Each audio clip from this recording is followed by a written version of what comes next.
تنہا فرید کو نہیں روح الامی کو بھی ہے خاک تیرے پاؤں کی منہ پر لگی ہوئی. لیکن 57 سال میں جو ہے 7 زبانوں میں آپ نے شاعری. محترمہ بے نظیر بھٹو ایک دفعہ مجھ سے پوچھنے لگی کہ خالد صاحب کے بعد بھی کوئی آپ کے خاندان میں شاعر پیدا ہوا؟ میں نے کہا میری اہلیہ ہے. مجھے فقیر ملا ایک دور میں تو اس نے کہا آپ 40 سال بعد سیاست چھوڑ دیں گے. تو میں نے کہا کیسی باتیں کر رہے ہیں؟ یہ درست بات ثابت ہوئی. 40 سال بعد میں نے سیاست بالکل مجھے محسوس ہوا کہ میں انفٹ ہوں. ایک جہلم کے صاحب ہیں، آپ دیکھتے ہیں ان کو، مرزا صاحب، اور وہ عجیب و غریب باتیں اور اولیاء کرام کو، بہت بڑی ہستیوں کو، ان کو نام لے کے ٹارگٹ کرنا اور اس طرح کی باتیں کرنا. میرے خیال میں جب سے پاکستان بنا، پاکستان بننے سے پہلے یہ جو خانقاہی سسٹم تھا اور تھا. حضرت شیخ عبد القادر جیلانی علیہ الرحمہ تصوف کو وہ ایک اس کا ایک بہت ایک مینیمائز کر کے اس کی تعریف بتاتے ہیں. بنیادی طور پہ تو اس میں کوئی شک و شبہ نہیں کہ اولیاء کرام جو ہے، بزرگان جتنا بھی تھے، تفرقہ بازی کے خلاف تھے. بزرگوں کے آستانوں کو آپ دین سے الگ نہیں کر سکتے. پورے بر صغیر میں، پورا بر صغیر جس میں پاکستان، جس میں بنگلہ دیش، جس میں ہندوستان پورا، ہندوستان بھی پورا، کسی بھی دربار کے ساتھ اتنا پراپرٹی کسی بھی حکومت کے پاس نہیں آئی جتنا حضرت خواجہ غلام فرید رحمۃ اللہ علیہ کی پراپرٹی ہماری موجودہ پنجاب گورنمنٹ کے پاس ہے. خواجہ دی پیدائش کیوں کہیں دھرتی دے نالے. میں سمجھدا کہ سرائیکی زبان کو پہچان حضرت خواجہ صاحب دی وجہ کل ملی ہے. حضرت خواجہ صاحب دی پوری زندگی صرف 3 نمازاں چھٹن جڑیاں قضا ادا کیتن پوری زندگی ہے. اور خواجہ صاحب زندگی دے آخری لمحات تک افسوس کرنے دے رہ گئے کہ میں 3 نمازاں میں کل چھٹیاں کیوں. نواب صادق محمد خان زیر تھی زبر نہ بن متا پیش آوی. زیر زبر اور پیش تھی تکرار دے وچ. میسج دیکھو، میسج جو ہے اجمیر شریف کے جو سجادہ نشین بلال چشتی صاحب تو کئی دفعہ ہیں، دیگر جو ہے کئی وہاں سے ہندوستان سے یہاں لوگ آتے ہیں. ویسے شاکر شجاع آبادی کا بچپن دربار شریف پہ ہی گزرا ہے. ان کو چھوڑ گئے تھے کسی بیماری میں نا. دھمال اور چیز ہے، وجد اور چیز ہے. میرا عشق بھی تو، میرا یار بھی تو، میرا دین بھی تو، ایمان بھی تو، میرا کعبہ، قبلہ، مسجد، منبر، مصحف قرآن بھی تو، میرے فرض فریضے، حج، زکوٰۃ، صوم، صلاۃ، اذان بھی تو. السلام علیکم جی، حافظ احمد پوڈ کاسٹ میں خوش آمدید. ہم لوگ بچپن میں کتابوں میں پڑھتے آئے ہیں کہ بر صغیر میں جو اسلام آیا وہ اولیاء کرام لے کے آیا. بر صغیر پاک و ہند میں ہم نے دیکھا کہ اولیاء آئے، انہوں نے اپنے کردار سے، اپنے عمل سے. تو آج میں جن شخصیت کے ساتھ موجود ہوں، ایک بہت بڑی لیگیسی ہے. خواجہ غلام فرید کون نہیں جانتا؟ نہ صرف سرائیکی بلکہ پنجابی میں ایکسپرٹ، پنجابی میں بہترین کلام، فارسی میں، عربی میں 7 زبانوں پہ ان کو عبور حاصل تھا. آج میں انہیں کی فیملی کے ساتھ بیٹھا ہوں. ان کے بارے میں گپ شپ ہوگی، خواجہ غلام فرید کے بارے میں ہوگی، ان کی پوئٹری کے بارے میں ہوگی. شاید ہی کوئی ایسا بندہ ہو جس سے کبھی نہ سنا ہو میرا عشق بھی تو، میرا یار بھی تو، اور اس طرح کے بہت سے بے پناہ ان کے کلام ہیں. میں دربار عالیہ جو ہے خواجہ غلام فرید، ان کے جو سجادہ نشین ہے خواجہ عامر فرید قریجہ صاحب، ان کے ساتھ موجود ہوں. خواجہ صاحب بہت شکریہ آپ کے وقت کا. جناب خوش آمدید، آپ تشریف لائیں. Thank you very much. سب سے پہلے ہم چاہیں گے کہ جس لیگیسی کی ہم نے بات کی خواجہ غلام فرید صاحب، ان کے بارے میں آپ سے جاننا چاہوں گا. کیسی شخصیت تھے، کب وہ یہاں پہ آئے، اور انہوں نے کیا کیا کام کیا جس سے ایک تصوف میں، اور ہم نے دیکھا کہ انہوں نے ماشاءاللہ دین کے حوالے سے کہ انہوں نے ماشاءاللہ عشق مجازی سے حقیقی تک کا سفر جو عام آدمی کے لیے اس کے راستے بنائے اپنی شاعری میں. تو اس بارے میں آپ سے میں کچھ جاننا چاہتا ہوں. بسم اللہ الرحمن الرحیم. حضرت خواجہ غلام فرید رحمۃ اللہ علیہ بر صغیر کے ان اولیاء اور صوفیاء میں ہیں جن کو آپ کو سلطان العاشقین بھی کہا جاتا ہے. اور سلطان العاشقین عقائد و جہاں حضرت محمد مصطفیٰ صلی اللہ علیہ وآلہ وسلم کے عشق کے حوالے سے، کیونکہ آپ کا کلام جس طرح ابھی آپ نے میرا عشق بھی تو ایک تھوڑا سا ایک شعر پڑھا ہے، اسی طرح آپ کو بر صغیر کا رومی بھی کہا جاتا ہے. حضرت خواجہ غلام فرید رحمۃ اللہ علیہ آپ 1844 میں پیدا ہوئے چاچلان شریف میں. اور اس وقت نا یہ دور تھا، ادھر رنجیت سنگھ کا شروع ہو چکا تھا. پہلے کوٹ میٹن شریف میں آبائی جو تھا وہ رہائش تھی ان کے والد گرامی حضرت خواجہ خدا بخش صاحب کی. تو نوابوں نے کہا کہ ادھر رنجیت سنگھ کا دور ہے، تو انہوں نے کہا کہ کیونکہ یہاں پہ وہ مسلمانوں کے مخالف ہیں تو آپ اسٹیٹ میں آ جائیں. تو اسٹیٹ میں چلے گئے، وہاں پیدائش ہوئی خواجہ صاحب کی. خواجہ صاحب رحمۃ اللہ علیہ کی آپ یہ دیکھیں کہ ان کی 1901 میں وصال ہو گیا، وفات ہو گئی. صرف اور صرف 57 سال جو ہے ان کے بعد ان کا وصال ہو گیا. تو اب حضرت بابا بلے شاہ رحمۃ اللہ بہت بڑی ہستی ہیں ہمارے بر صغیر کو، تو ان کی عمر 120 سال کے قریب تھی. خواجہ صاحب نے بہت تھوڑی عمر پائی ہے، 57 سال. لیکن 57 سال میں جو ہے 7 زبانوں میں آپ نے شاعری کی. اور دیکھیں ان کا جو کلام ہے نا جی، ان کا کلام نہ صرف بلکہ عرائض ہوتے ہیں، میلاد شریف تقریبات، کوئی بھی تقریباً کوئی بھی، تو وہ کہتے ہیں چاہے علماء کرام ہیں، چاہے قوال حضرات ہیں، ثنا خان ہیں، حضرت خواجہ صاحب کو کوٹ لازماً وہ کہتے ہیں جب تک ہم نہ کریں تو اس وقت تک جو ہے وہ ہمیں خود بھی ذوق نہیں آتا اور محفل میں بھی ذوق نہیں بنتا، کیونکہ خواجہ صاحب کے کلام میں نا جی سوز اور عشق جو ہے بہت نمایاں ہے. اور دیکھیں عشق اور سوز جو ہے وہ انسان کی فطرت ہے. تو فطرت کے مطابق جو حضور خواجہ صاحب نے جو سمجھایا نا جی زندگی کا مقصد اور رحمت للعالمین صلی اللہ علیہ وسلم، جو ان کا انداز تبلیغ تھا وہ بھی اس میں بھی فطرت کا جو ہے وہ رنگ نمایاں تھا. تو اس وجہ سے ان کے کلام کو نا جی پوری دنیا میں بہت سنا جاتا ہے اور کئی زبانوں میں ان کے، اب تو خیر ادھر جو ہے وہ رشیا سائڈ پہ اور ادھر انڈیا میں بھی اور پاکستان کی کئی یونیورسٹیز میں اور انگلینڈ یورپ وغیرہ تو بہت سنا جاتا ہے، تراجم ہو گئے ہیں. ان پہ پی ایچ ڈی، ہاں جو ان پہ پی ایچ ڈی، انگریزوں نے پی ایچ ڈی کی ہیں، انگریزوں نے پی ایچ ڈی کی ہیں. تو الحمدللہ خواجہ صاحب نے اس انداز سے جو ہے وہ دین اسلام کی تبلیغ کی. ویسے بھی اولیاء کرام ہے نا، جتنا اولیاء کرام بیسکلی یہ جو صاحب طریقت اور صاحب معرفت جو لوگ ہوتے ہیں، انہوں نے ہمیشہ جو عقائد و جہاں صلی اللہ علیہ وآلہ وسلم کا جو انہوں نے بزرگوں نے ہمیشہ تعلیمات کو، اسلام کی تعلیمات کو خود پہ نافذ کیا، لوگوں پہ نافذ کرنے کی بجائے پہلے خود پہ نافذ کیا، اور پھر جب وہ عملی نمونہ بن کے سامنے آتے تھے تو پھر لوگوں کو اٹریکٹ ہوتا تھا اور وہ اسلام کی طرف بھی آتے تھے اور ان کی باتیں بھی وہ توجہ سے سنتے تھے. خواجہ صاحب یہ دیکھیں نا کہ عام طور پہ جو اس طرح کے بڑے لوگ ہوتے ہیں نا، جب وہ کوئی کام کر کے جاتے ہیں تو ظاہر اس کا ایک امپیکٹ تو ہوتا ہے، لیکن ہم دیکھتے ہیں کہ ماشاءاللہ آج کی جو ینگ جنریشن ہے نا، یعنی ہم اگر اپنے بڑوں کو دیکھ لیں، دادا پر دادا، اور آج کے بچوں کو دیکھ لیں تو بچے بھی جانتے ہیں کہ خواجہ غلام فرید، یعنی ان کا کلام بالکل تو یہ مقبولیت ہی ہے کہ ماشاءاللہ بچہ ہے بڑا ہے سب ان کے کلام سے مستفید ہوتے ہیں. آپ نے جو اس فیلڈ کے اندر آئے تصوف کی طرف، اور پھر آپ کے ماشاءاللہ بیانات ہوتے ہیں، ہم صلاح دیکھتے ہیں، آپ کو یہ ذمہ داری جب ملی تب آپ کو لگے یا آپ کو بچپن سے شوق تھا کہ نہیں میں نے یہ کام کرنا ہے، خدمت کرنی ہے؟ دیکھ میں آپ کو عرض کروں، حافظ صاحب کچھ چیزیں آپ کے اندر جینیٹک ہوتی ہیں. مثلاً جو پوئٹری ہے، اچھا اب یہ پوئٹری جو ہے جینیٹک ہے. اب حضرت خواجہ جو سابق وزیر اعظم تھی محترمہ بے نظیر بھٹو ایک دفعہ مجھ سے پوچھنے لگی کہ خواجہ صاحب کے بعد بھی کوئی آپ کے خاندان میں شاعر پیدا ہوا؟ تو میں نے کہا میری اہلیہ ہیں، تو وہ میری فرسٹ کزن بھی ہیں اور وہ بھی خواجہ صاحب کی گرینڈ ڈاٹر ہیں. تو اب وہ اس میں کیونکہ جینیٹک بات ہے تو وہ شاعر ہیں اور کوئی نہیں. اچھا اسی طرح نا میرا بچپن سے ہی، کیونکہ میری جو پرورش ہے حضرت خواجہ غلام فرید رحمۃ اللہ علیہ کے نواسے، میرے جو دادا تھے وہ خواجہ صاحب کے نواسے تھے، تو انہوں نے پرورش کی. میں 1.5 سال کا تھا تو ان کی زیر پرورش آ گیا، تو وہ میری جو ساری تربیت ہوئی وہ ان کے زیر سایہ ہوئی. تو وہ ایک بہت کامل ہستی تھے بذات خود بھی.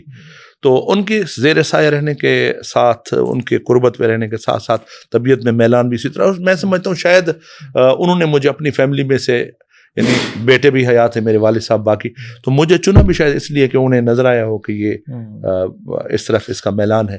تو بچپن سے جو ہے وہ کچھ عرصہ میں نے سیاست میں رہا، لیکن میرا سیاست میں پھر مجھے خود محسوس ہو گیا. مجھے فقیر ملا ایک دور میں، تو اس نے کہا آپ 40 سال بعد سیاست چھوڑ دیں گے. تو میں نے کہا کیسی باتیں کر رہے ہیں؟ تو یہ درست بات ثابت ہوئی. 40 سال بعد میں نے سیاست، بالکل مجھے محسوس ہوا کہ میں انفٹ ہوں، میری فیلڈ نہیں ہے یہ. اچھا تھوڑا تصوف پہ بات کرتے ہیں اور موجودہ معاشرے پہ بات کرتے ہیں کہ ہم دیکھتے ہیں کہ جو لوگ دین کے قریب ہوتے ہیں نا، ان کا کوئی نہ کوئی سلسلہ ہوتا ہے. اگر آپ سلسلے سے دور ہوتے ہیں تو آپ عام طور پہ یہ ہے کہ دین سے دور ہوتے ہیں.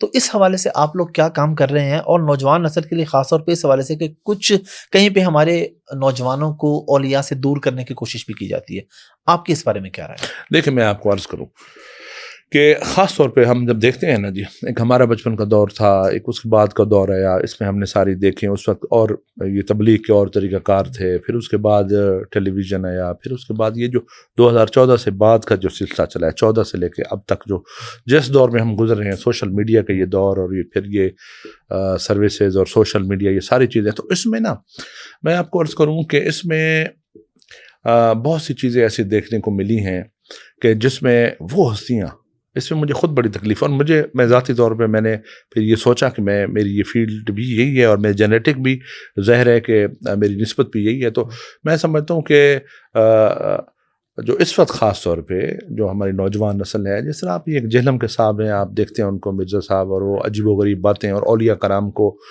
جو ہے، اور اتنا بڑی حضرت شیخ عبد القادر جیلانی علیہ رحمت، اور حضرت معین الدین چشتی اجمیری رحمۃ اللہ علیہ، بہت بڑی ہستیوں کو ان کو نام لے کے ٹارگٹ کرنا اور اس طرح کی باتیں کرنا. یہ نوجوان نسل، دیکھیں نوجوان نسل کا ایک مسئلہ یہ بھی ہے، دیکھیں ہر چیز کے حافظ صاحب ایک پازیٹیو ایک نیگیٹو سائڈ ہوتی ہے. جہاں سوشل میڈیا کے ایک بہت پازیٹیو بھی اس کے ایفیکٹ ہیں، وہاں پہ کچھ سائڈ نیگیٹو بھی. یہ تو آپ پہ ہے نا، آپ کے سائڈ پہ جانا چاہے. اچھا، اس میں جو نیگیٹو سائڈ ہے وہ اس میں یہ ہے کہ جو ہماری نوجوان نسل ہے وہ دین سیکھنا چاہ رہی ہے یوٹیوب سے، سوشل میڈیا سے صرف. اچھا، اب سوشل میڈیا جب آن کرتے ہیں تو ان کو یہ نہیں پتہ ہوتا کہ کون درست ہے اور کون جو ہے غلط ہے. وہ ایسے ٹریک پہ چڑھ جاتے ہیں کہ پھر ان کو بہت بعد میں جا کے شاید عمر گزرنے کے بعد احساس ہو تو وہ ایسے راستے، گمراہی کے راستے میں چلے جاتے ہیں. اچھا، میں آپ کو عرض کروں کہ کچھ اس میں سمجھتا ہوں کہ ہمارے جو موجودہ دور کے پیران نظام ہیں، ٹھیک ہے، جو لوگ مثلا یہ جو مرزا صاحب میں باتیں کر رہے ہیں یا ایک نوجوان نسل کو جس ٹریک پہ ڈال رہے ہیں، وہاں میں سمجھتا ہوں کہ ہمارا ایک جو مشائخ کے بھی پیران نظام میں بھی ان میں بھی بہت سی ایسی چیزیں ایسی ہیں جن کو ٹارگٹ کر کے انہوں نے نوجوان نسل کو اولیاء کرام کے اصل پیغام سے ہٹانے کی کوشش کی ہے. مثلا دیکھیں، ایک چیز ہے اصل، ایک چیز ہے نقل. اب اگر جو مشائخ ہیں، سجادگان ہیں، پیران نظام ہیں، اصل ٹریک سے ہٹ کے نقل کی طرف آ جائیں گے، نقل بھی تو یہاں پہ موجود ہے، نقل بھی تو موجود ہے. اگر ہم اصل جو روح ہے جو بزرگان اور اولیاء کرام نے جو پیش کی، اگر اس سے ہٹ کے، میں ایک آپ کو مثال دیتا ہوں کہ ہم دیکھتے ہیں کہ کیونکہ میری اپنی ظاہر برادری ہے تو مجھے اس کا اندازہ ہے اس بات کا خوب کہ آپ کو اکثر نوجوان نسل مجھ سے بھی یہ سوال کرتے ہیں کہ جو سجادگان ہے، مشائخ میں بڑا تکبر یہ. تو اس کی وجہ بھی میں نے جو آپ کو عرض کروں، اس کی ایک وجہ یقیناً یہ چیزوں کو پھر وہ ٹارگٹ کرتے ہیں، ان چیزوں کو ٹارگٹ کرتے ہیں. میرے خیال میں جب سے پاکستان بنا، پاکستان بننے سے پہلے یہ جو خانقاہی سسٹم تھا اور تھا.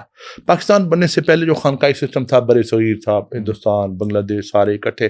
اچھا، اس میں ہندو بھی تھے، اس میں سارے دیگر اقوام بھی تھی. تو اس وقت تک جو اولیاء کرام کی اولادیں اور خاندان تھے وہ خالصتاً ایک تبلیغی مشن پہ تھے، اپنے بزرگوں کی طرح.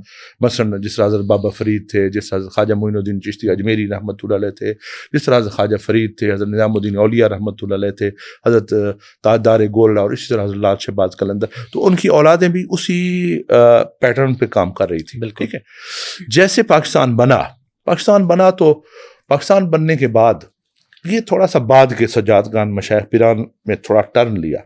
تو کیونکہ یہ مسلمان ملک بن گیا، اسلامی ایک ٹوٹلی مطلب کہ یہ اسلام کے لیے ملک بن گیا، ان میں پھر وہاں پہ شوق پیدا ہوئے تھوڑا ذرا پاور کے، اقتدار کے، اور پھر وہ سیاست میں بھی، اور ساتھ ہی جو پیران نظام سیاست میں نہیں گئے تو انہوں نے پھر سجادہ نشینی کو، اور انہوں نے پھر اس منصب تھا جو بزرگوں نے تبلیغ اسلام کے لیے کیا تھا، جو عاجزی انصاری کے ساتھ کیا تھا. اور حضرت خواجہ غلام فرید رحمۃ اللہ علیہ، آپ تو کہتے ہیں کہ عجز نیاز ساری موڑی.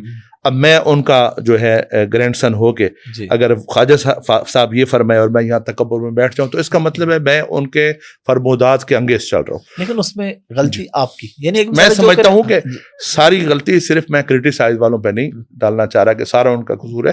کچھ ہمارے آستانوں پہ یا مشائخ نے یا سجادگان کے یا کچھ ایسے لوگ جنہوں نے جو ہے ایک جس طرح دیکھیں نا، ہر ایک اصل بھی ہے، نقل بھی ہے، ہر چیز کی اصل بھی ہے، نقل بھی ہے. اچھا، نقل بنتی بھی اسی چیز کے جو اصل ہو. بالکل. اچھا، جس چیز کا وجود نہ ہو اس کی نقل نہیں ہو سکتی. تو اس طرح جب نقل اور فیک بہت سامنے آ گیا تو ان لوگوں نے، جس طرح یہ جہلم والے ہیں مرزا صاحب، انہوں نے پھر ٹارگٹ کیا اس نقل کو اتنا ٹارگٹ کیا کہ نوجوان نسل میں یہ ذہن میں بٹھانے کی کوشش کی، شاید جب جیسے یہ لوگ ہیں شاید یہ نہ ہو کہ ان کو ایسے شبہات پیدا ہو گئے کہ جو بڑے بزرگ تھے وہ بھی ایسے، وہ بھی خدا تو یہ ضرورت اس بات کی ہے کہ نوجوان نسل کو بالخصوص جو ہے آستانوں کو، اور میں تو بڑی کوشش کر رہا ہوں کہ کوشش کی جائے کہ نوجوان نسل کو ان بزرگوں کی، ان اولیاء کرام کی جن کی وجہ سے ہم مسلمان ہوئے، جن کی وجہ سے ہم مشرف با اسلام ہوئے، جنہوں نے ہمیں سجدے کی لفظوں سے آگاہ کیا، جنہوں نے ہمیں رحمت للعالمین کے مقام کے بارے میں آگاہ کیا،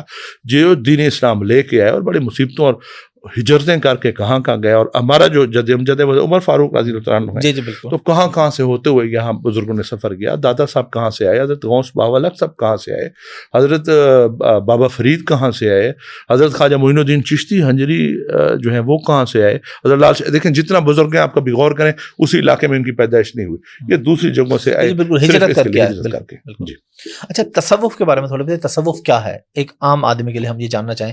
اور عشق حقیقی کا جو سفر ہے، عشق مجازی سے عشق حقیقی تک کا سفر، اس کا کیا طریقہ کار ہے؟ بندہ اللہ تعالیٰ تک کس طریقے سے پہنچ سکتا ہے؟ دیکھیں میں آپ کو عرض کروں کہ حضرت شیخ عبد القادر جیلانی علیہ رحمۃ آپ فرماتے ہیں کہ تصوف کو وہ ایک اس کا ایک بہت ایک منیمائز کر کے اس کی تعریف بتاتے ہیں. تصوف وہ فرماتے ہیں کہ جب انسان کا تعلق اللہ تعالی سے جوڑے تو اس کے سامنے اس وقت مخلوق نہ ہو. جب رب سے تعلق جوڑ رہا ہو تو مخلوق کا خیال درمیان سے نکال دے. ٹھیک ہے. اچھا، اور اسی طرح جب دنیا سے پبلک سے کانٹیکٹ ہو، لوگوں سے کانٹیکٹ ہو، تو اس وقت پھر نفس کو الگ کر دے. یہ جو دو چیزیں یہ درمیان میں رکاوٹ پیدا کرتی ہیں. فرض کیا میں آپ کو بتاؤں، یہ جو خالصتاً تعلق ہے اس کو تصوف کہتے ہیں. خالصتاً تعلق مثلاً یہ ہے کہ نماز ہے. اگر ہمارے ذہن میں یہ بھی خیال آ جائے کہ پبلک کا بھی درمیان میں آ جائے تو پھر یہ ہے کہ بندے میں وہ دو عملی پیدا ہو جاتی ہے کہ اکیلے اس کا طرز عمل اور ہوتا ہے، جب وہ لوگوں کے سامنے جاتا ہے تو اور ہو جاتا ہے. اکیلے وہ گالیاں نکالتا ہے، لوگوں کے سامنے با اخلاق بن جاتا ہے. اکیلے اس کا جو طرز زندگی اور ہوتا ہے، لوگوں کے سامنے اور ہو جاتا ہے. تو جب رب کے ساتھ تعلق جوڑا جائے تو اس میں لوگوں کا خیال بالکل ذہن سے نکال دو، خالصتاً جو ہے رب کی طرف جو ہے رجوع ہو. اسی طرح جب پبلک کے ساتھ ہو، جب بزرگوں نے، اولیاء کرام نے، اور خاص طور پہ جو اولیاء کرام ان کا یہ طریقہ تھا. دیکھیں جو نفس کے خلاف نے دیکھا نا، جتنا بزرگان ہیں، جتنا اولیاء کرام ہیں، سب سے پہلے وہ تزکیہ نفس پہ زور دیتے تھے.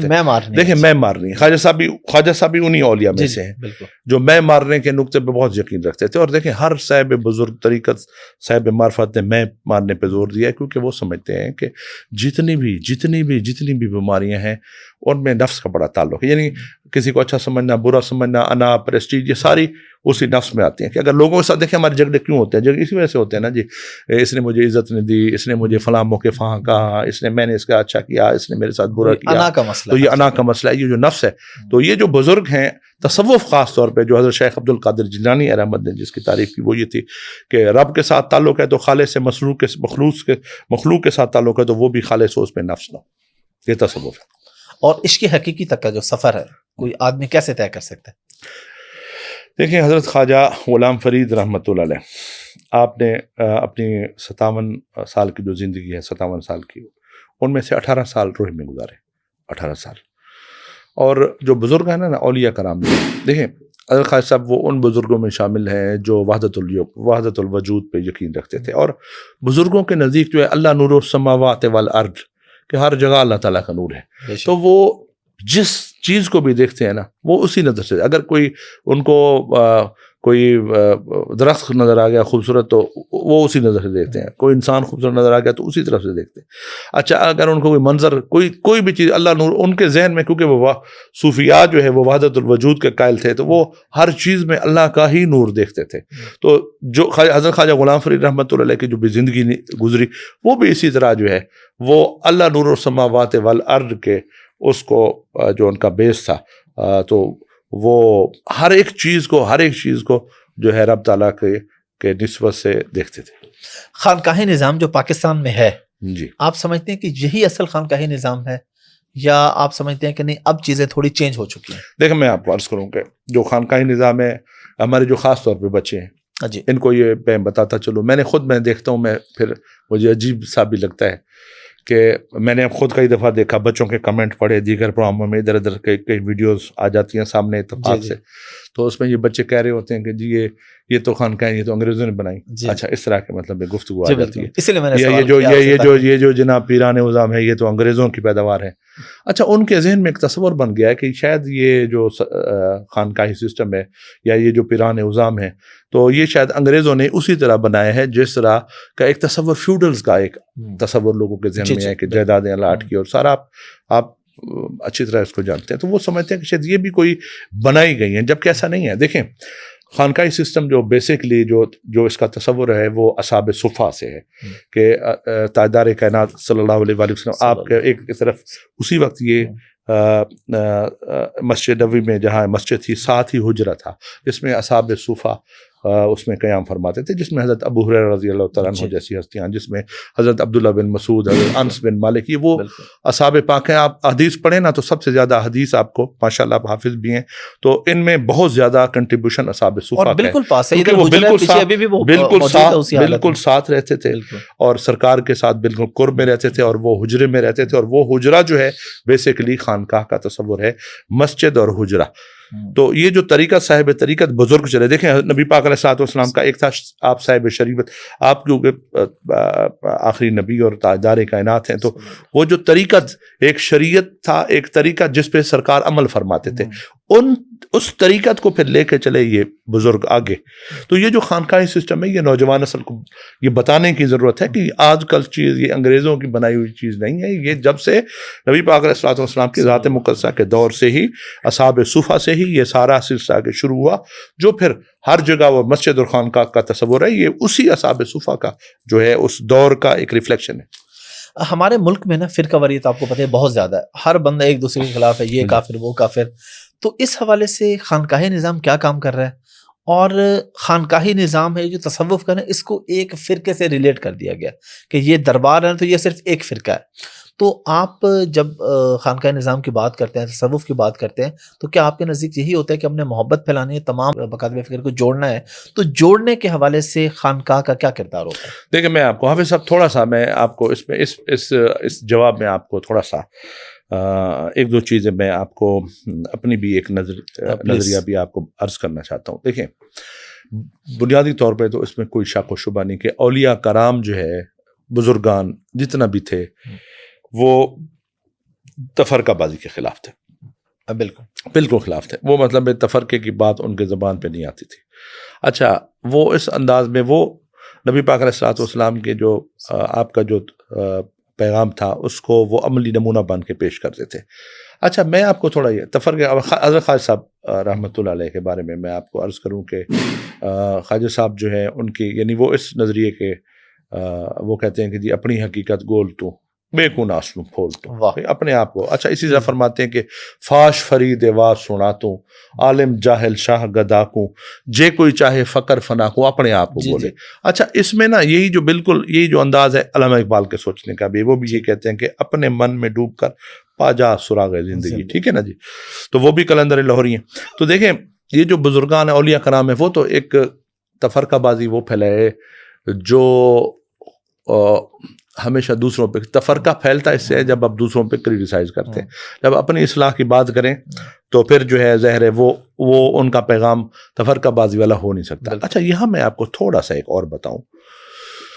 یہ جو ایک تصور پیش کیا گیا نا جی، ایک تصور کہ جی یہ جو اولیاء کرام ہیں انہوں نے بس پیغام محبت و امن دیا ہے، اور یہ جو آستانے ہیں یہ بس پیغام امن و محبت ہے. دیکھیں امن اور محبت جو ہے وہ بالکل اس میں کوئی شک نہیں اولیاء کرام کا. لیکن اگر آپ ایک میں یہ سمجھتا ہوں، میں یہ محسوس کر رہا ہوں کہ بزرگوں کے آستانوں کو آپ دین سے الگ نہیں کر سکتے.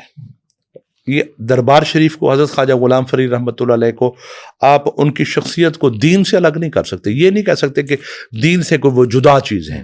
اچھا، اسی طرح کوئی بھی بابا فرید ہیں، اسی طرح جتنا بزرگ ہیں، حضرت سلطان باہو ہیں، حضرت مہر شاہ گولڈوی ہیں، حضرت خواجہ معین الدین اجمیر شریف، آپ ان کو حضرت بختیار کاکی ہیں، دین سے الگ نہیں کر سکتے. ایک تصور ایک نیا بھی دینے کی کوشش کی جا رہی ہے، وہ یہ ہے کہ جو صوفیہ یا اولیاء کرام کے درباریں ہیں، ان کو آپ کوئی اس شکل میں لے جائیں پرامن کہہ کے کہ جس طرح وہ ایک بدھ مت کا تصور دیتے. دیکھیں بزرگان جو ہیں، اولیاء کرام جو ہیں، انہوں نے نبی پاک علیہ الصلوۃ والسلام کے دین کو آگے وہ لے کے چلے، اور وہ بیسیکلی اسلام کے ایمبیسیڈر ہیں. انہوں نے اسلام کی ترویج کی، اسلام پھیلایا، اسلامی نظریات لوگوں تک پہنچائے.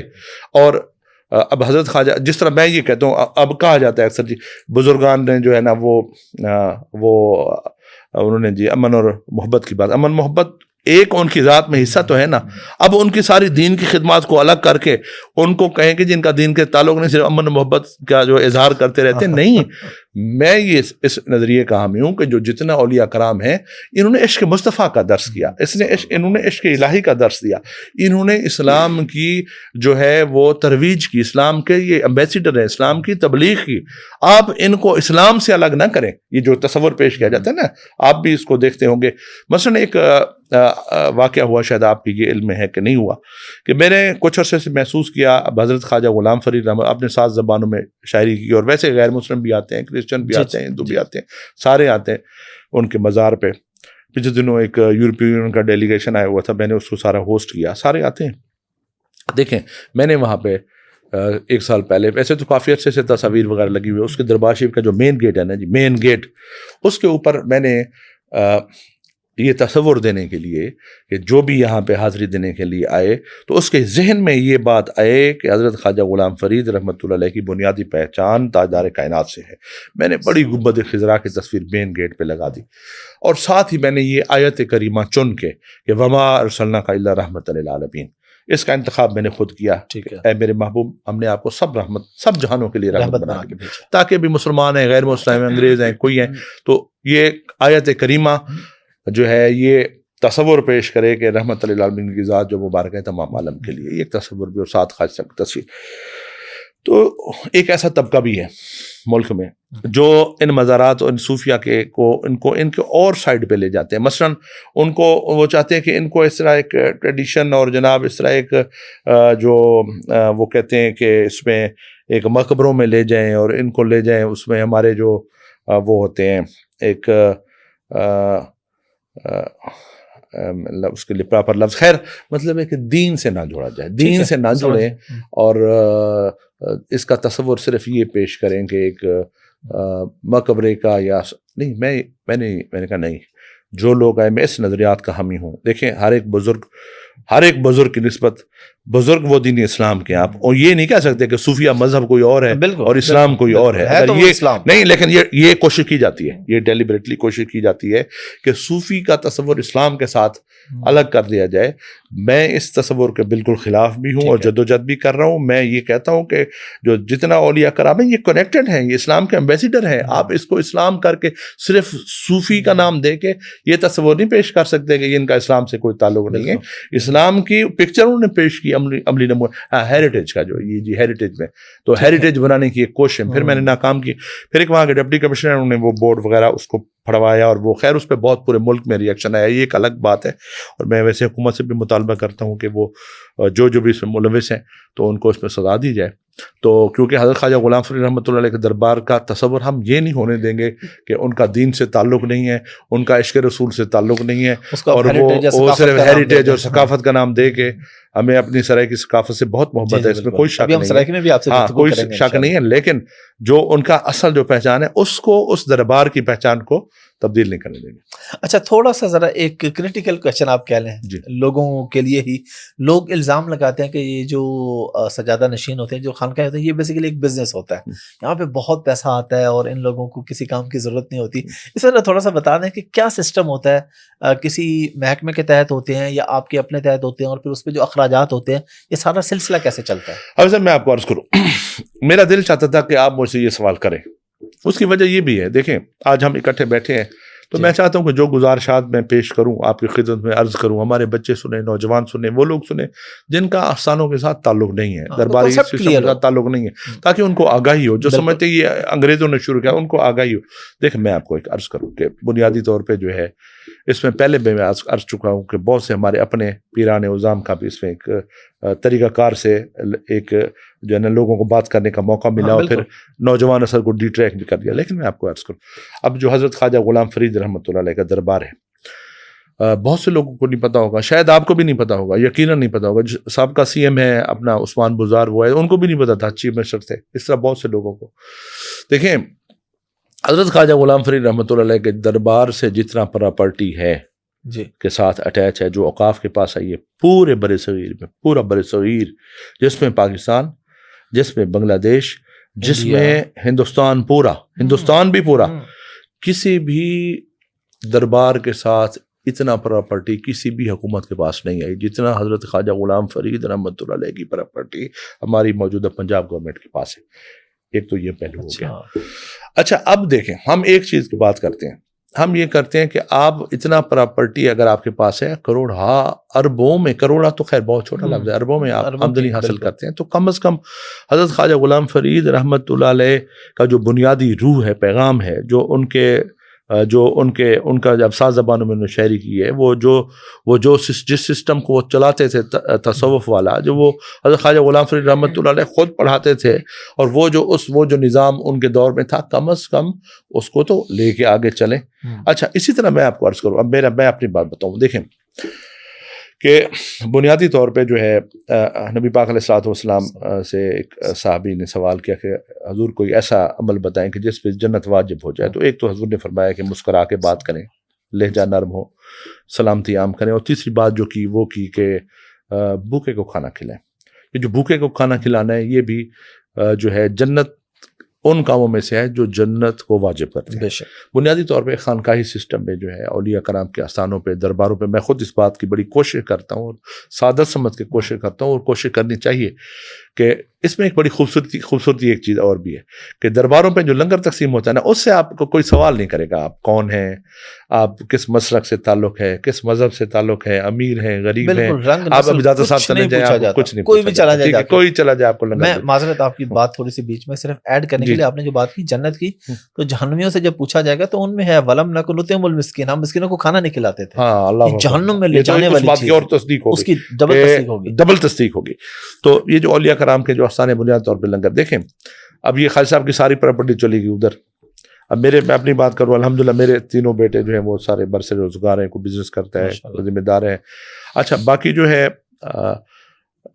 اب اس میں وہی جو میں آپ کو عرض کر رہا ہوں کہ جس طرح پاکستان بننے کے بعد کچھ سجادگان میں تھوڑا ذرا پاور کا وہ شوق ہوا یا پیرہن نظام میں, تو اس میں یہ ہے کہ درباری سسٹم, خانقاہی سسٹم, اور حضرت خالد صاحب کی ایک مثال, میں آپ کو چھوٹی سی مثال دے دوں, ٹھیک ہے نا, چھوٹی مثال خالد صاحب کو آپ سمجھ جائیں گے, اور وہی ہمیں ہونا چاہیے. اور یہی بزرگوں نے جو اولیاء کرام جتنا تعلیمات ہے اسی پہ, ان کے ایک فرزند تھے حضرت خواجہ محمد بخش صاحب, نازک کریم رحمۃ اللہ علیہ ان کو کہتے ہیں. ان کی شادی ہوئی تو وہ ڈھیری لگ گئی, اس وقت جو رواج ہوتے تھے کیونکہ سکھوں کا دور تھا, تو جیسے وہ ختم ہوئی شادی تو انہوں نے خالد صاحب نے کہا کہ اس کو چلائیں آپ. تو جس کو اب وہ ساری ڈھیری سے ان کا چلاتے جائیں, وہ چلاتے گئے ایک ایک کر کے دیتے رہے. اب جو چلانے والے تھے ان کے دل میں یہ خیال آیا کہ یہ ایک ہی فرزند ہے, اور یہ ساری جتنا وہ شادی کا جس طرح رسم ہوتی ہے, جس طرح ہم اس کو نیذر کہہ لیں آج کے دور میں, یا وہ سلام والا سلسلہ تھا, تو یہ خالد صاحب تو ساری بانٹ رہے ہیں. تو انہوں نے کہا حضرت یہ تو ساری آپ تقسیم کر رہے ہیں. تو حضرت خالد صاحب نے کہا کہ ذرا مجھے اپنا ہاتھ دکھاؤ.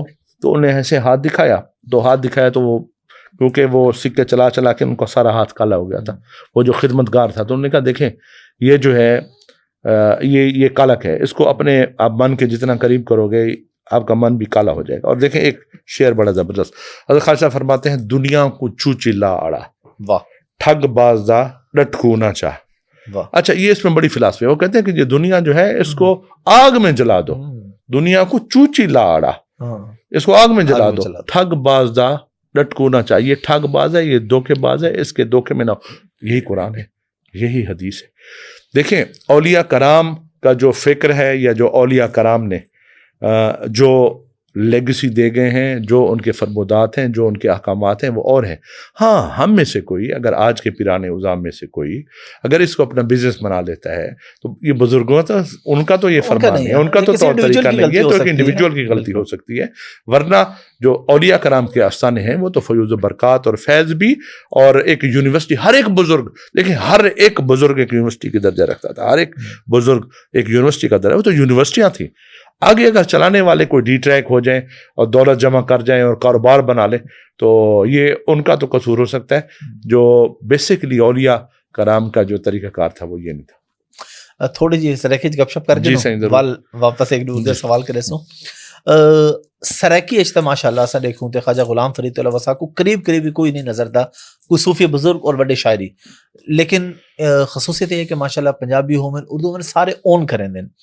خواجہ صاحب دی کیا وجہ ہے اے خطہ چوز کرن دی, سرائے کی پٹی چوز کرن دی, کوئی خاص وجہ ہے؟ مطلب وہ لاہور وغیرہ بھی آ سکتے ہیں کہ بھائی جا بھی آن سکتے ہیں, تو یہ کیا وجہ ہے؟ دیکھو میں تو کو عرض کرا کہ حضرت خواجہ سارا جرا خاندان ہے, بیسکلی حضرت بابا فرید گنج شکر, حضرت خواجہ غلام فرید رحمۃ اللہ علیہ, حضرت سچر سرمست رحمۃ اللہ علیہ, حضرت عبداللہ بن عمر رضی اللہ تعالیٰ عنہ انہیں دے خاندان اولاد وچ ہوئے, حضرت خلیفہ دوم حضرت سیدنا فاروق اعظم رضی اللہ عنہ. اچھا او تو جویں باقی اے ہجرت کر کے سارے بزرگ ٹھٹھا ہے, ول ٹھٹھا کولوں لودھراں کول کوٹ بیٹھن شریف اور ول چاچنا شریف, ٹھیک ہے نا صحیح. سر خواجہ صاحب دی پیدائش سرے کی خطہ وچ اور چاچنا شریف دی پیدائش ہے, اور سارے ان کو پہلے ترے نسلاں حضرت قاضی عاقل محمد صاحب جڑے آپ دے پردادان انہیں دی بھی پیدائش کوٹ بیٹھن شریف تھوں, انہیں دا وصال تھی کوٹ بیٹھن شریف.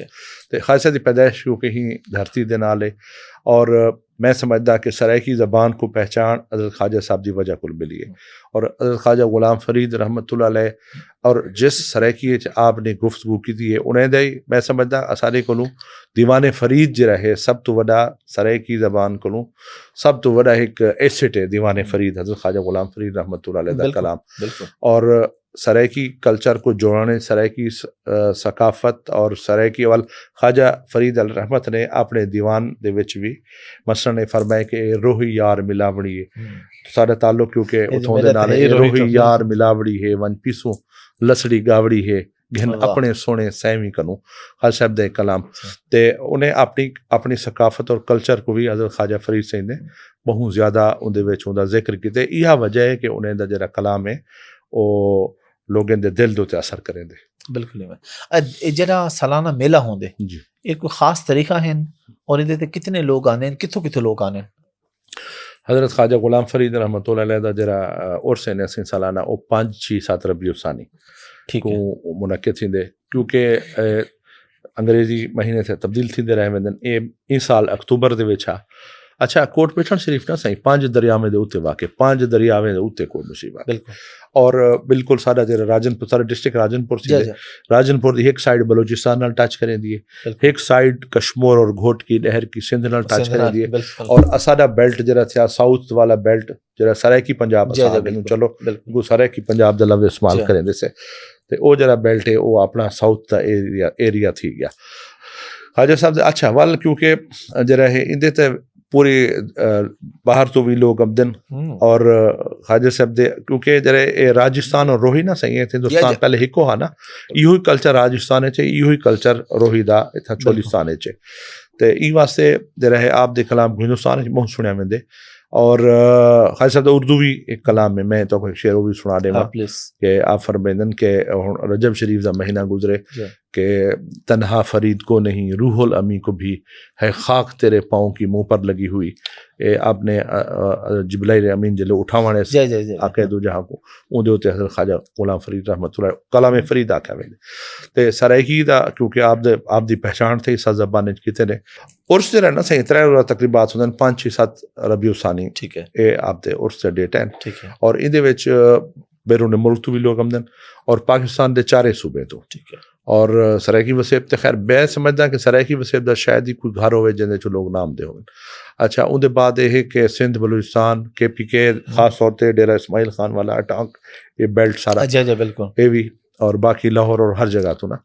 تو تقریباً جو رہے ان سال دسیں دے پہن کے کوئی 1.5 بلین دے قریب لوگ ہیں نہیں پاکستان میں تو عرض کرا کہ 3 عرس جڑے 4 عرس پاکستان دے جڑے سرکاری اعداد و شمار کر دین نا سے کہ وزٹرز دے حوالے نال اسا میرا کئی بزرگیں کو اولیاء کرام دے تقابلی جائزہ گھنن ویسے بھی ادب دے خلاف ہے نا صحیح. ہر ایک بزرگ دی اپنی اللہ نے ایک عزت اور مقام عطا فرمائے.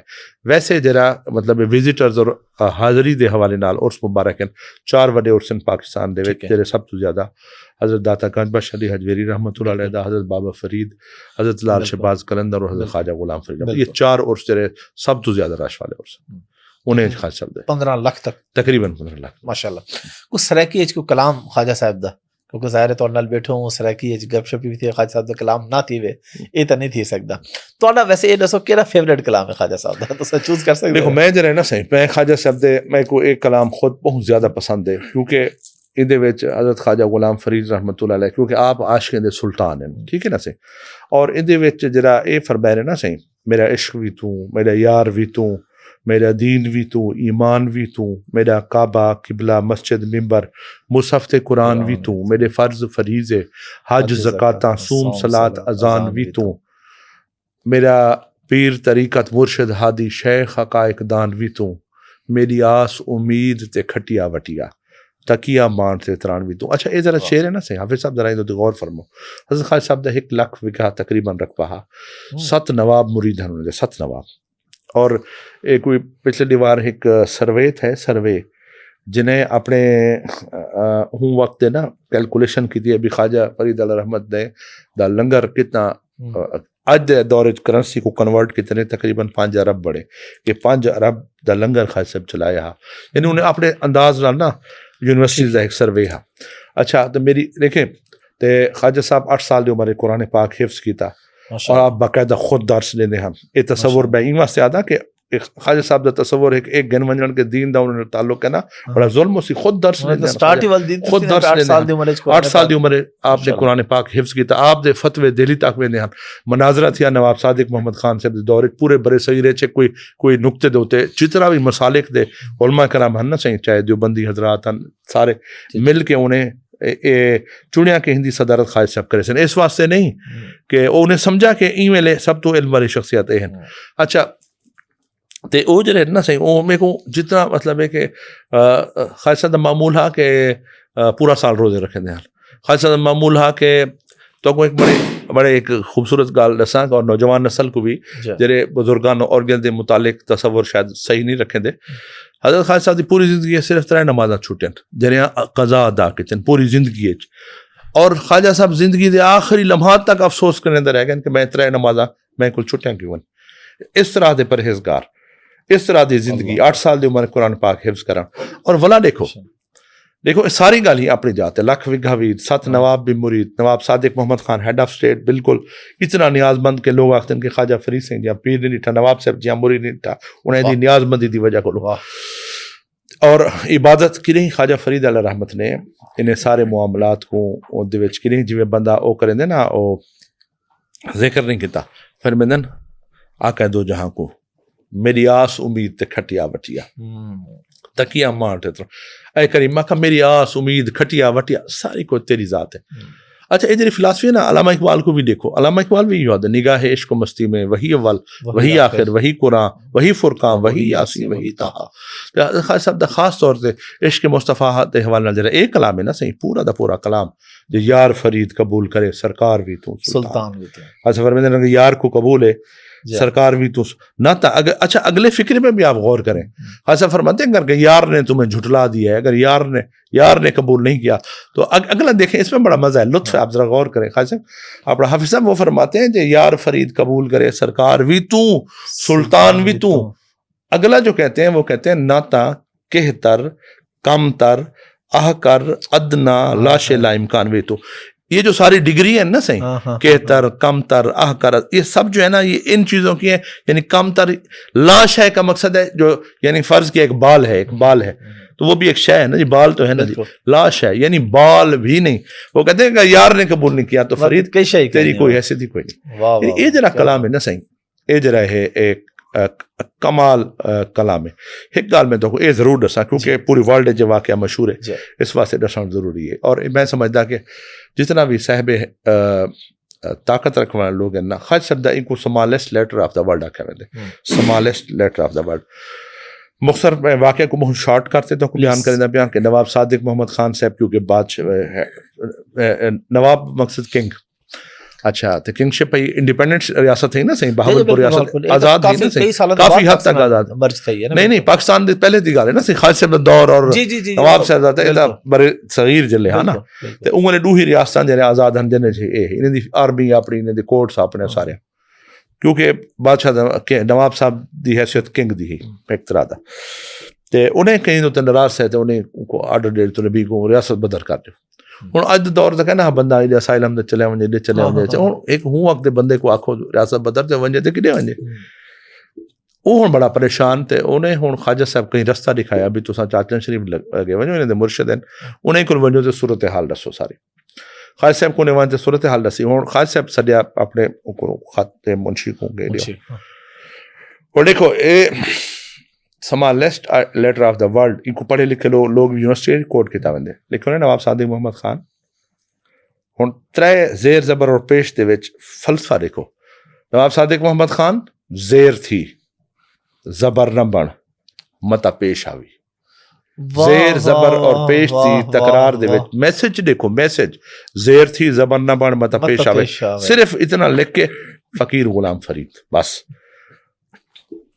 وہ لے گیا جب نواب صاحب نے دیکھا نواب صاحب کی چیخیں نکل گئی مرشد سے بڑی عقیدت بات ساری سمجھ میں آ گئی اچھا اب یہ دیکھیں یہ جو لیٹر ہے حافظ صاحب یہ لکھا تو گیا تھا نواب صادق محمد خان کو لیکن میں یہ سمجھتا ہوں کہ یہ لیٹر کیونکہ جو اولیاء کرام اور بزرگان کے جو چیزیں ہوتی ہیں نا جی وہ آفاقی ہوتی ہیں وہ ہر ایک کے لیے ہوتی ہیں یہ ہر صاحب حیثیت کے لیے خواجہ غلام فرید رحمۃ اللہ علیہ کا پیغام ہے چاہے وزیر اعظم ہے چاہے جج ہے چاہے کوئی گورنر ہے چیف منسٹر ہے کوئی پرنسپل ہے کوئی پیر ہے کوئی عالم دین ہے کوئی گھر کا سربراہ ہے کوئی چیئرمین ہے کوئی ایم پی ایم این اے ہے منسٹر یعنی جس کے پاس طاقت اللہ نے جس کو دے دی ہے ہر بندے دی طاقت ہے کم ہر بندے کو گھر دا سربراہ ہے ٹھیک نا صحیح کچھ نہ کچھ اچھا اون دے واسطے خواجہ صاحب دا پیغام کھڑے تھیا کہ زیر تھی زبر نہ بڑھ متا پیش آوے اور دیکھیں زیر زبر اور زیر زبر پیش تھی تکرار خواجہ صاحب نے فلسفہ سمجھا رہی تھے کہ آج دا رستہ اختیار لیکن نوجوان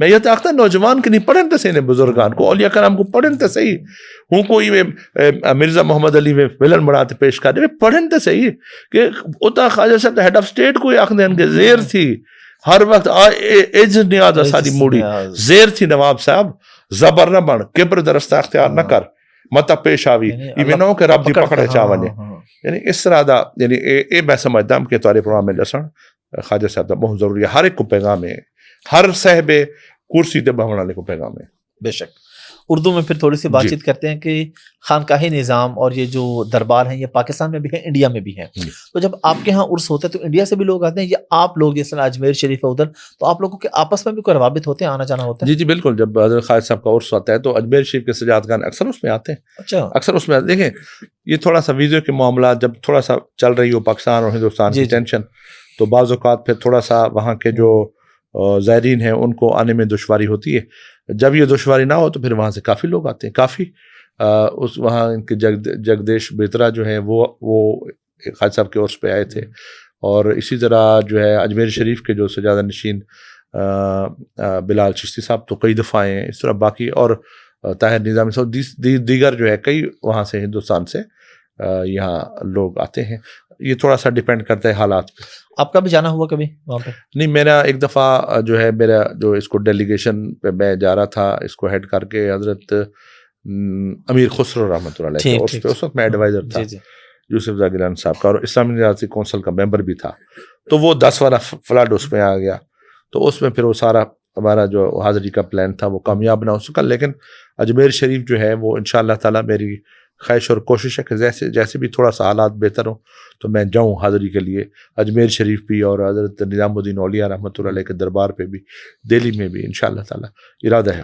خواجہ غلام فرید کے علاوہ کن کو پڑھتے ہیں کن کی شاعری آپ کو پسند ہے مجھے ذہن ایک بات یاد ہے کہ علامہ اقبال نے بھی خواجہ غلام فرید کے بارے میں بڑا ایک بہت سی باتیں کہہ رہے ہیں میں آپ کو بڑا ایک زبردست واقعہ سنوں جی پلیز یہ آپ کو علامہ اقبال صاحب کی آپ نے بات چھیڑی تو اس کا واقعہ علامہ اقبال صاحب کے پاس ایک راجن پور کا آدمی آ کے ملازم ہو گیا راجن پور کا تھا اب علامہ اقبال کو پتا تھا کہ اس دھرتی سے ہے اب علامہ اقبال صاحب اس کو روز کام کے علاوہ کہتے تھے کہ میاں صاحب ان کی کاسٹ جو ہے وہ میاں ہیں تو کہتے تھے کہ میاں صاحب کوئی خواجہ صاحب کا کلام تو سنائیں تو روز کوئی نہ کوئی کافی جو ہے وہ سنا دیتا تھا خواجہ صاحب کو تو ایک دن انہوں نے کلام سنایا تو اس میں ایک شعر آ گیا جس میں ایک فکرہ تھا کہ گل لاونتے پھتکن باہیں گل لاونتے پھتکن باہیں اب اس وقت کی سرائے کی اب علامہ اقبال نے ان سے پوچھا میاں صاحب یہ جو پھتکن ہے پھتکن اس کا کوئی ٹرانسلیشن بتائیں یہ خواجہ صاحب نے کیا فرمایا ہے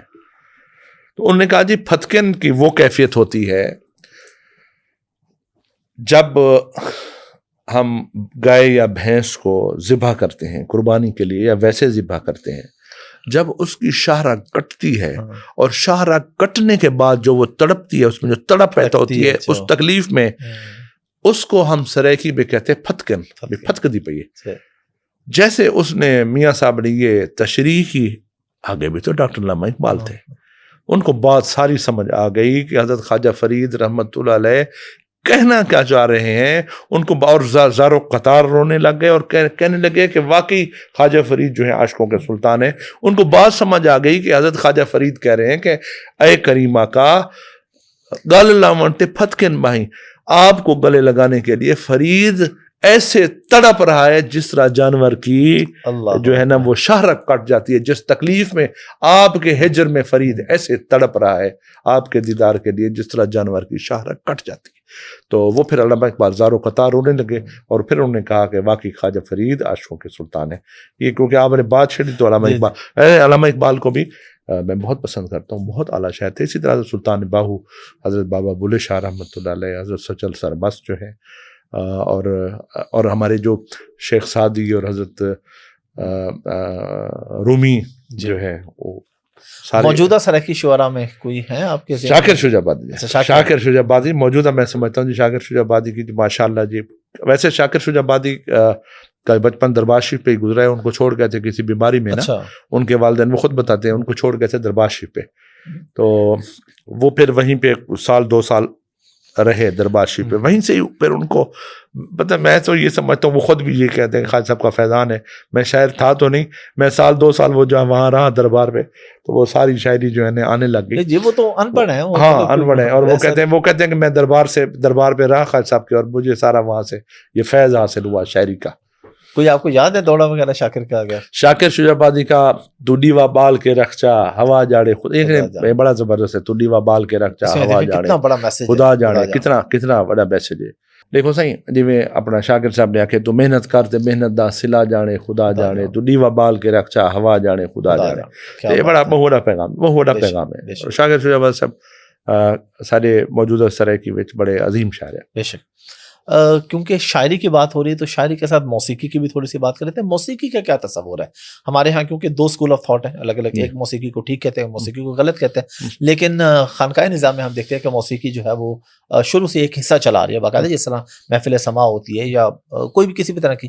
تو موسیقی کے بارے میں آپ لوگوں کا کیا نظریہ ہے؟ دیکھیں میں آپ کو عرض کروں کہ ہمارا سلسلہ کیونکہ چشتیہ ہے جی، اور بر صغیر میں جو چشتیہ سلسلے کے بزرگان ہیں ان کی بڑی کنٹریبیوشن ہے. جی اب جو ہمارے چشتیوں کے بعد حضرت خواجہ معین الدین چشتی اجمیری علیہ رحمت، آپ نے 9 لاکھ لوگوں کو مسلمان کیا اور سماع کے ذریعے مسلمان کیا.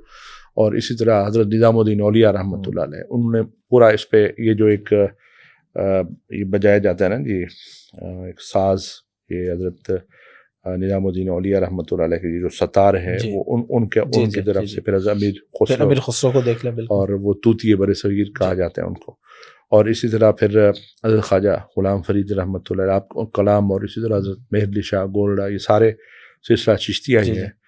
دیکھیں یہ جو اس میں جو سماع کا جو تصور ہے نا جی، سماع کا بھی تصور جو ہے بنیادی طور پہ تو وہ جو بزرگان اولیاء کرام نے جب تاجدار کائنات تشریف لے گئے تھے مدینہ شریف، اور وہاں دف پہ اس وقت کی بچیاں جو تھیں انہوں نے آپ کا استقبال بھی کیا تھا، اور دف پہ حضور کی شان میں کلام بھی پیش خوش آمدید کہا تھا ان کو.